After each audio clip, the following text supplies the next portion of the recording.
Humans are weird smoke on the water. The low rumbling of the combustion engine was oddly soothing, Wing Medic 20 Trills thought as she adjusted the final strap of the respirator on the trembling warrior in front of her. "You just take it easy, no Marine," she clicked down at him. She didn't really understand why using the human term was so universally pleasing to the massive warriors, but it did its work. The warrior gave a weak but sincere tilt to his ears.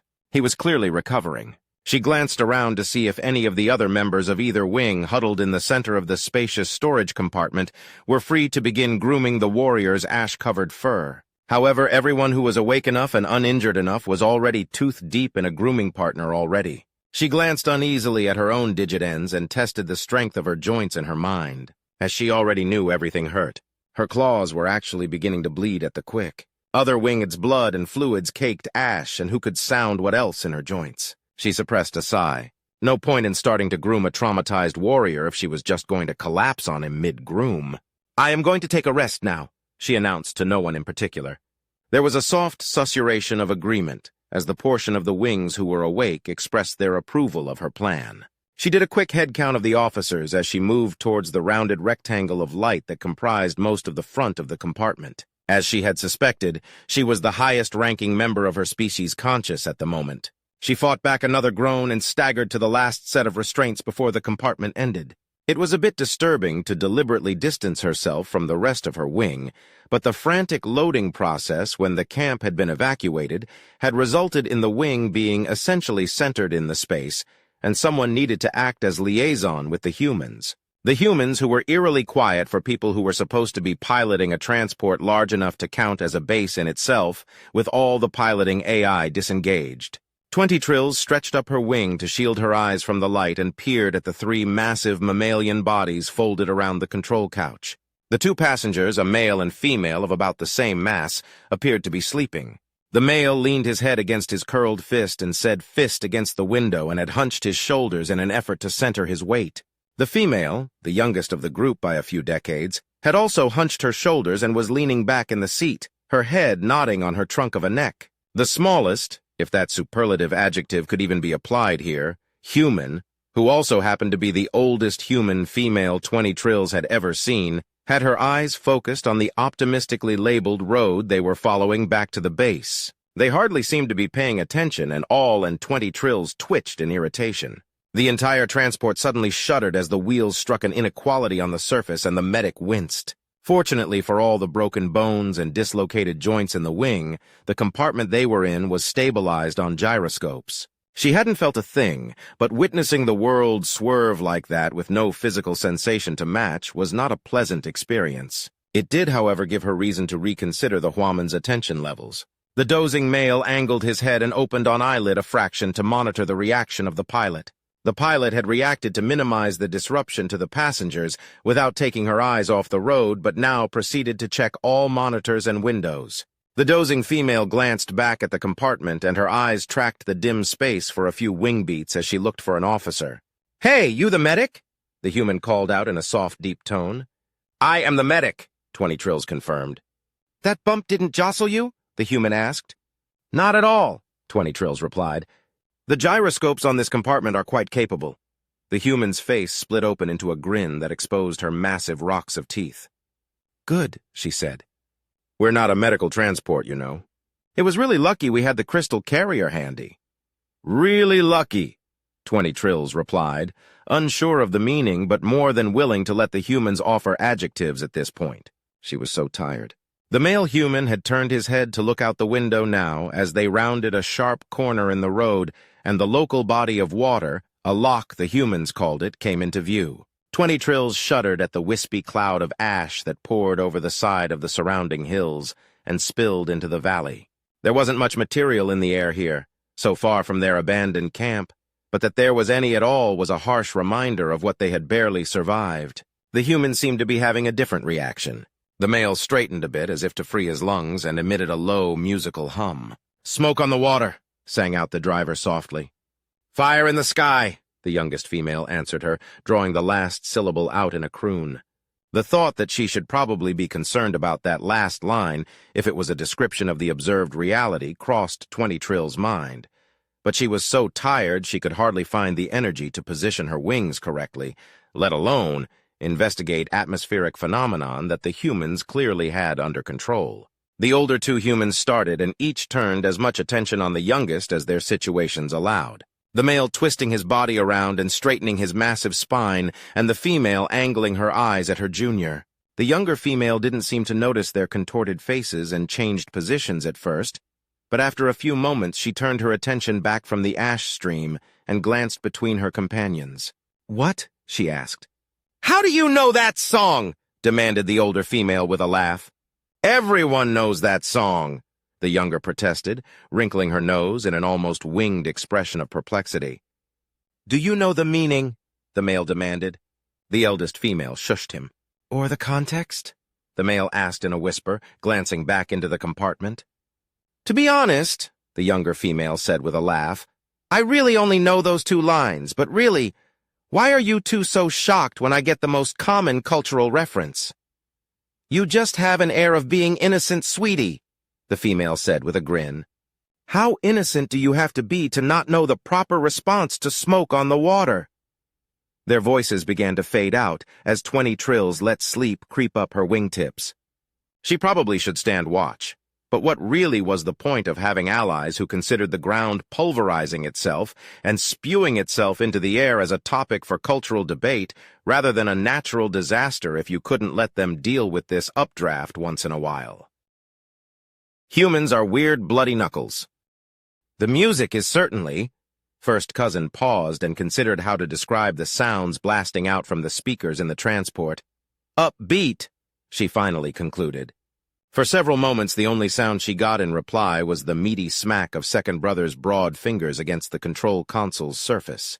"Nothing like some of Poppy's old salsa beats to keep the blood flowing on a cold day," second brother said with a laugh as he began to alternate beating the console with what the humans called snapping their fingers. First cousin tilted her head to regard the massive human speculatively. She had long ago learned to ignore the horrific sound caused by humans rubbing their finger membranes together with such violence and easily focused on what second brother was saying instead. She had heard from her more medical cousins that mammals did up and down regulate their blood flow quite a bit more than was healthy for a shatar. It was one of the many physiological factors that made them such fantastic assets when it came to gardening and harvesting the bounty of this system. Still, she wondered how they could maintain any trace of mental stability if their cardiovascular system could really be manipulated by the mere rhythm of a song. "What are you looking at me like that for?" second brother said, glancing at her with his eyes the color of rich soil. She pondered a moment over how something so disturbingly alien could be so beautiful, then set the thought firmly in its own row. Rather than translating her thoughts, she lowered her voice and spoke in modified mother. Second brother tilted his head to the side and listened carefully, his nostrils flaring as if he could catch the scent of her words. She found herself thankful anew that her co-worker at least comprehended mother fluently. She couldn't imagine articulating such thoughts in the flat, mammalian language. "Well," he replied slowly as he seemed to come to a conclusion about her question, "there is something about what you say. The beat, especially if it is produced with low tones, really does affect us. I know that some tribes use drums to stir up bloodlust before battle, but how much was the drums and how much came from participating in the ritual, I don't know.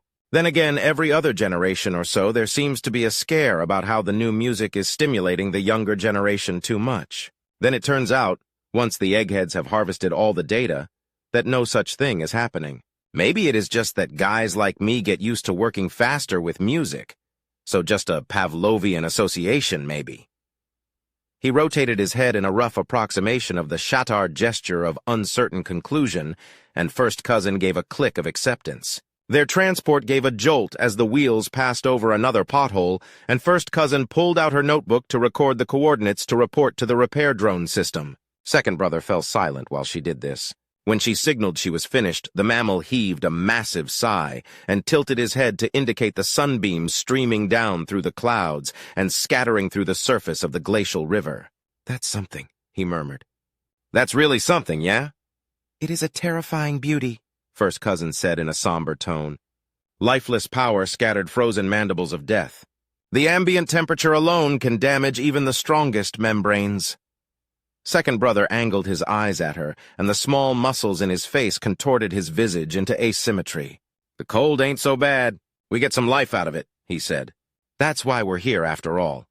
First cousin spread her antenna in a gesture of dismissal. "This planet is," she paused and mulled over her words, "a death trap, nearly sterile, entirely wild. Were it not for the supernutrients harvested by the Edwardsalite andrillist, we would never consider stringing even these partial gardens. I can find no beauty in such sterility." Second brother glanced at her speculatively. "Do you think diamonds are pretty?" he asked suddenly. "Diamonds," she clicked thoughtfully. "That is carbon in a matrix, correct?" "It looks something like ice, I think." "I cannot say I have ever given it much thought, but I cannot say that I derive any pleasure from looking at them." Second brother grunted and tilted his head in acknowledgement of her response. The transport rounded a corner, and they began to approach their next harvest site. First cousin began to reapply the spray insulation to her hands and arms. The doors opened, and they stepped out onto the icy surface of the glacial river. First cousin turned on her imager and scanned the surface below them carefully. "No rifts in sight!" Second brother shouted from the other side of the transport. "Solid ice 4 meters down." It took first cousin a few more moments to achieve the same result, and she repeated his statements.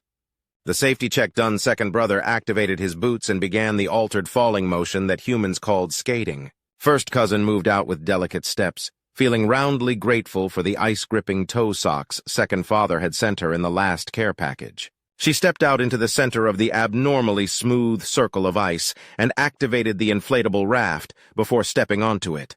She pulled the atmospheric reader out of her carry pack and began spinning it on its tether to collect superlocal atmospheric information before the orbital tether activated and redirected the thermal gradient.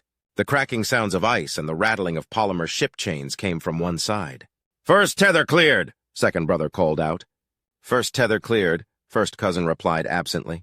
Second brother continued his circle of the harvest site, announcing each of the 3 tethers with first cousin responding. When he was done, he announced he was activating the orbital tether. She felt the gravitational flux and watched the temperature rise on the atmospheric reader.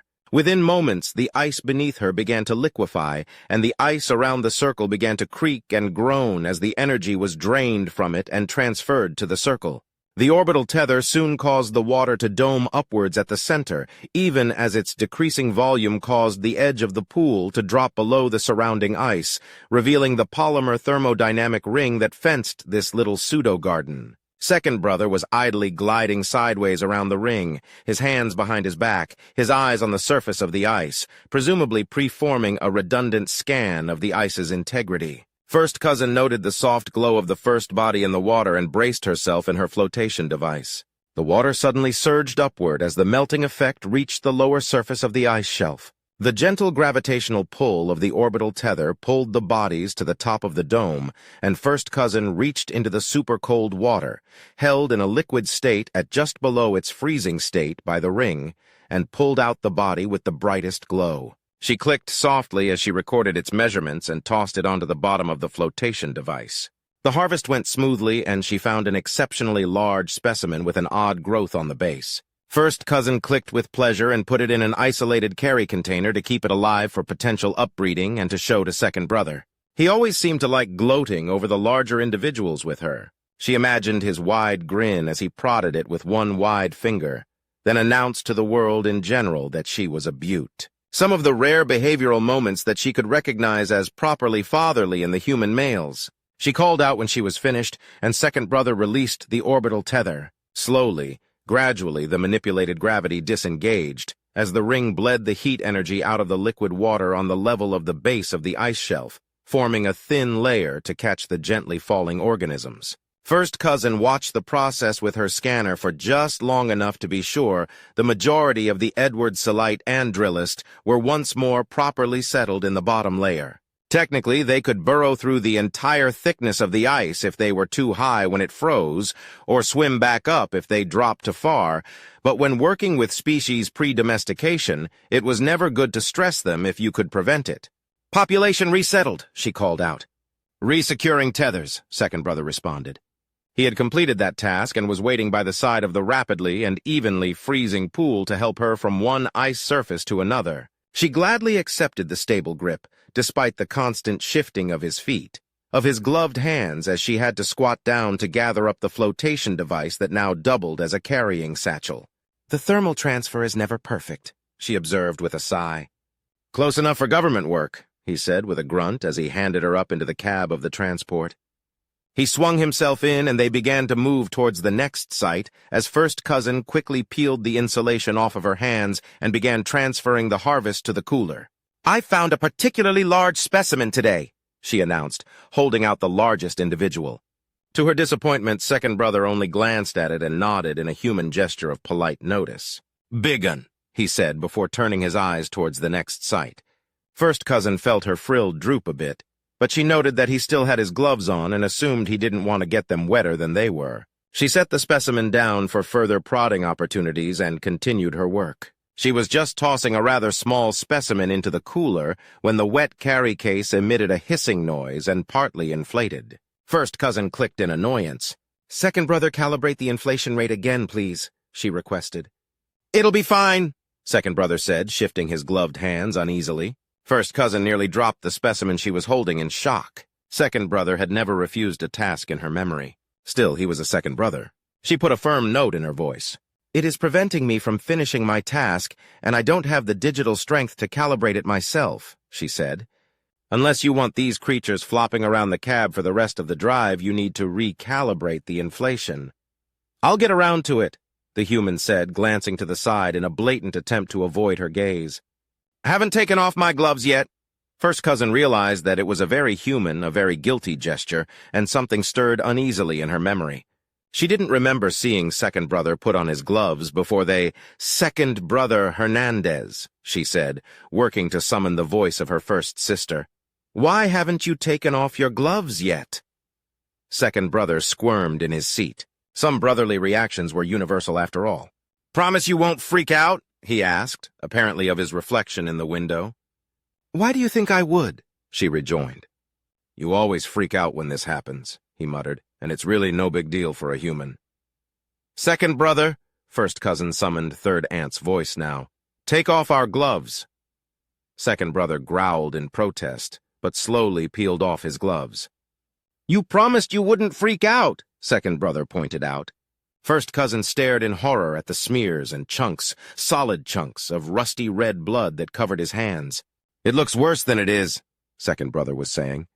"The gloves smeared it around is all. The chains just took a little skin off my knuckles." "Get out the first aid kit," First Cousin said in brisk mother as she shook out her frill. "Now that my gloves are off, I'll just calibrate." Second Brother started reaching for the partly inflated case. "First aid kit," First Cousin snapped. "Now."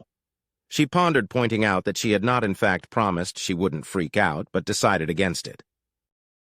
Humans are weird natural. Second Sister bent down and adjusted the higher portion of her insulated foot glovings for what seemed like the 100th time this morning.